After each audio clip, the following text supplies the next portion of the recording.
सध्या प्रयागराजमध्ये महाकुंभमेळा सुरू असून भाविक गंगेत पवित्र स्नान करतायत। मात्र कोट्यवधी भाविकांनी स्नान केल्यानंतर सुद्धा गंगा नदी शुद्धच आहे। गंगेच्या पाण्यात स्वतःहून शुद्ध होण्याचे गुणधर्म असतात असा दावा कुणी साधू संतांनी केला नसून निरी या संस्थेनं केलाय। निरीच्या संशोधनात ही माहिती समोर आली आहे।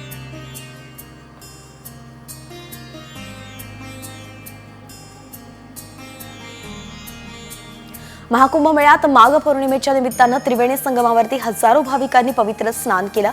या विशेष प्रसंगी साधू संत आणि भाविकांवरती हेलिकॉप्टरद्वारे फुलांचा वर्षाव करण्यात आला।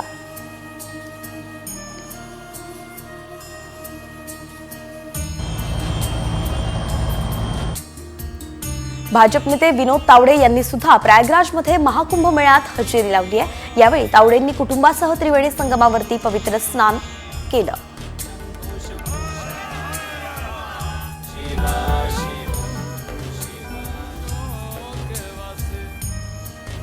कुंभमेळ्यात व्हायरल झालेली मोनालिसा चक्क लखपती झाली आहे। मोनालिसाला एका ज्वेलरी ब्रँडच्या दागिन्यांचं प्रमोशन करणार आहे, त्यासाठी तिला तब्बल 15 लाख रुपये मिळणार आहेत। प्रयागराजमधील महाकुंभ मेळ्यात माळा विकणारी मोनालिसा फोटो तिचा व्हायरल झाला होता आणि तिच्या सुंदर डोळ्यांमुळे अगदी कमी वेळातच ती चर्चेचा विषय ठरली होती।